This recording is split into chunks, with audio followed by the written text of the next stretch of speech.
WWE में Roman Reigns ने 2022 में एक भी बार डे वन पेपर व्यू में कोई भी मैच रेफर नहीं किया था। अब उसका सबसे बड़ा रीजन ये था कि भाई ब्रॉक लेसनर के साथ इनका मैच होना था, लेकिन कोविड-19 हो गया था रोमन रेंस को, तो यहाँ पे इन्होंने मैच रेफर नहीं किया। लेकिन 2023 में ऐसा कोई भी दिक्कत नहीं आ रहा है, पुरानी चीजें वापस आ गई हैं, ऑडियंस भी अरीना में वापस आ चुके हैं, तो रोमन रेंस भी 110% फिट है और 2023 में आपको रोमन रेंस देखने को मिलने वाले हैं।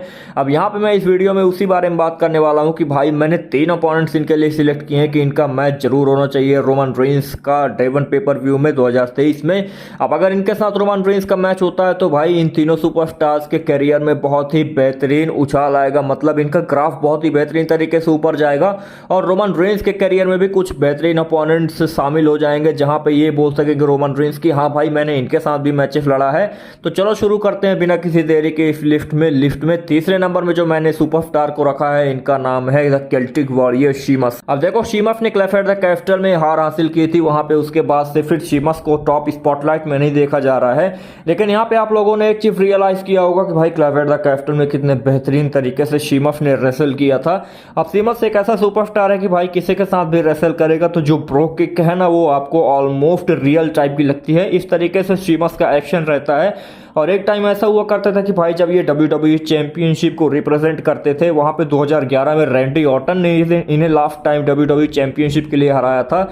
तो कुछ इस तरीके से ये बड़े सुपरस्टार रहा करते थे और इन्होंने एक बार 2015 में ही रोमन रेंस को हराया था WWE चैंपियनशिप के लिए। अगर आपको याद होगा जब रोमन रेंस बिग डॉग हुआ करते थे तो भाई बहुत ही पुरानी राइवलरी है। अगर शीमस सामने आते हैं रोमन रेंस के तो भाई बहुत ही बेहतरीन तरीके से इनको चैंपियनशिप डिफेंड करने में मजा आएगा। और आप कमेंट करके जरूर बताना कि भाई शीमस को रोमन रेंस 1-on-1 हरा सकते हैं अथवा इनको भी ब्लड लाइन की जरूरत पड़ेगी भाई शीमस को हराने के लिए, ये कमेंट करके आप मेरे को जरूर बताना। अब लिस्ट में दूसरे नंबर में जो मैंने सुपरस्टार रखा है उससे बात करने से पहले आपको एक थोड़ा सा छोटी सी इंफॉर्मेशन दूंगा। नए वाले चैनल में पॉडकास्ट वीडियो डाल दिया गया है रोमन रेंस के ऊपर, 21 मिनट का पॉडकास्ट डाला है मैंने, वहां पे बात किया कि रोमन रेंस किस तरीके से अपनी चैंपियनशिप हार सकते हैं। तो भाई किसी भी रेसलिंग यूट्यूबर ने उतना बड़ा पॉडकास्ट नहीं बनाया है चैंपियनशिप हारने को लेके, तो वहां पे आप नए चैनल की लिंक नीचे दी है तो वहां पे आप उसको जरूर देख सकते हो। अब देखो दूसरे नंबर में जो मैंने सुपरस्टार रखा है इनका नाम है गंथर। अब देखो गंथर एक ऐसा हील कैरेक्टर है आज की डेट में कि भाई उसका गुस्सा ना मतलब ऑलमोस्ट ब्रॉक लेसनर के जैसा रहता है। जब कभी भी उसकी एंट्री होती है तो एक इन रिंग जनरल वाले अपने पूरे मूड में आ जाता है और जिस तरीके से वो चल के आता है ना तो मतलब उसकी एंट्रेंस से ही एकदम वाइब्स आती है कि हाँ भाई एक बड़ा रेसलर मैच लड़ने के लिए आ रहा है। और जिस तरीके से शीमस को पीट के रख दिया था उसने तो ये तो आप सब कुछ जानते ही होंगे। तो भाई आज की डेट में गंथर को बहुत ही ज्यादा सीरियसली लिया जा रहा है।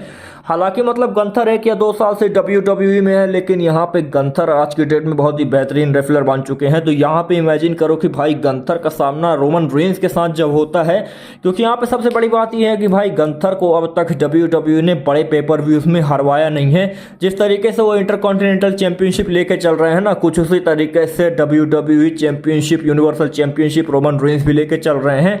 तो यहाँ पे जब इंटरकॉन्टिनेंटल चैंपियनशिप और WWE यूनिवर्सल चैंपियनशिप आमने सामने होगी तो यहाँ पे देखना बहुत ही बेहतरीन होगा कि भाई रोमन रेंस इंटरकॉन्टिनेंटल चैंपियनशिप के पीछे जाते हैं या नहीं जाते हैं। तो यहाँ पे देखना बहुत ही बेहतरीन होगा। और गंथर एक ऐसा सुपरस्टार है जो कि किसी भी सुपरस्टार के साथ अच्छा मैचअप निकाल सकता है। तो यहाँ पे रोमन रेंस के साथ अगर Gunther the in ring general का मैच होता है तो भाई बहुत ही बेहतरीन चीज होगा। अब देखो गंथर के लिए बहुत ही ज्यादा हेल्पफुल होगा, क्योंकि देखो आज की डेट में गंथर को उतने बड़े अपोनेंट्स नहीं मिल रहे हैं, मतलब इनकी बुकिंग्स बहुत ही बेहतरीन होती है, जो भी इनके सामने आता है वो हार जाता है, लेकिन इनके साथ बड़े सुपरस्टार्स के मैचअप नहीं हो रहे हैं।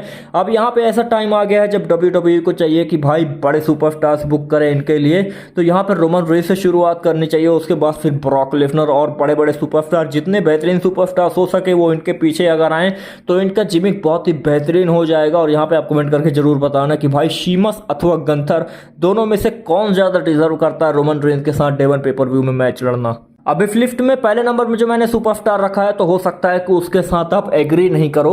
अब यहाँ पे लिस्ट में पहले नंबर में मैंने रखा है सुपरस्टार, इनका नाम है फिनोमिनल वन एजे स्टाइल्स।